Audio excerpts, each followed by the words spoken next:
Hey guys, welcome to the first free Solopreneur workshop. I'm going to be breaking this into multiple sections, but the point of this video is to give you an idea of the kinds of things I'm going to be covering in our 9-week journey of discovering your brand and building a website. So let's just get started. This has a lot to do with some of the 7 graphic design sins, and many of them, or most of them, were hard for me to actually present because they were so poorly designed. So let's dive into those sins. So the first sin is too many fonts.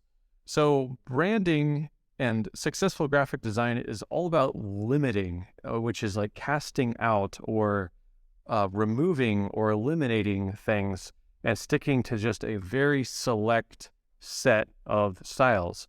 And so one thing I see most common with my students on other people's websites and with my own clients who I help out is they have way too many fonts. And you could see on the right and even in the title, it just doesn't look like, at least for me, I can't take this seriously. It doesn't have any coherence or consistency. It just looks all over the place. Sin number 2, it has to do with colors. So think of a famous brand like McDonald's. What are their colors? Red, yellow. Is there green? Maybe in a very special case, blue? No. Brown? Orange? No, they just limit it to 2 colors. Okay, so if you have all these colors, people aren't going to be able to remember all of them, and they're just going to forget about you in terms of your visual brand. So you want to just really limit it to, I would say, 2 or 3 max. Next is text over clutter. So I see this all the time on client sites and with my students. I don't know what goes through people's minds, but they think they don't see anything wrong with placing text right on top of a busy image like this. And obviously you can see from my example, it's really hard to read. So I see this so often that I don't know. I just had to list this. Next is misuse of white space. So white space, it doesn't have to be white necessarily. It's just basically empty space. And the way you should use this is to place space around the thing you want to draw people's attention to.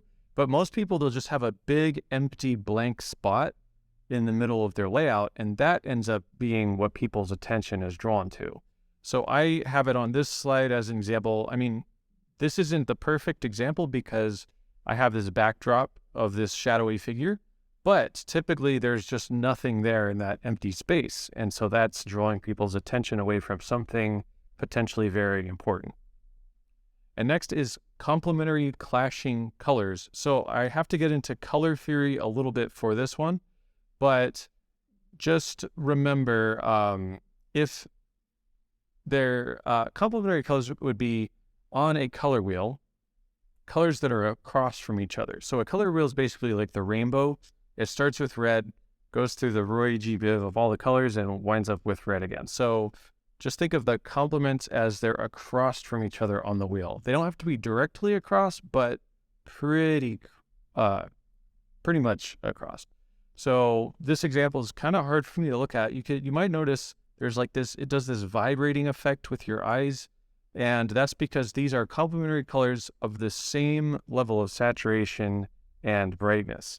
Again, we'll cover that more deeply in the graphic design, the 3rd week, where we cover like advanced design theory, but just know don't have complementary clashing colors.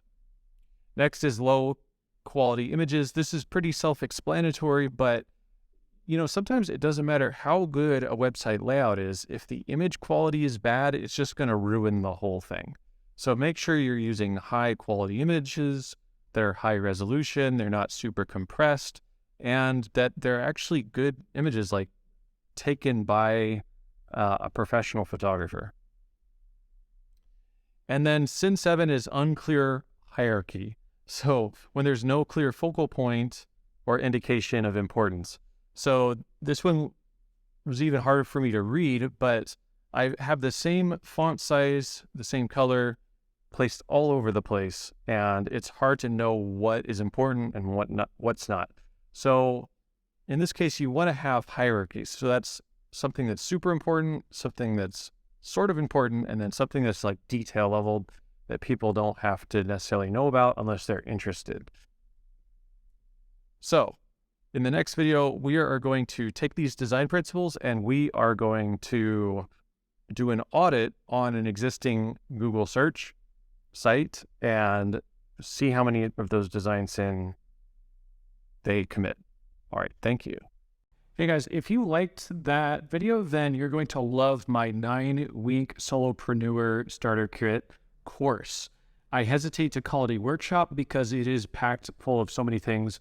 I would actually equate it to more like a college course. Having taught college, this is pretty much the essentials of what I teach in my courses, but just accelerated and much more focused on entrepreneurs. So go ahead and go to my website and click online course, and you will see a link to the 9-week workshop, or you can click the link below. Hope to see you there. Take care.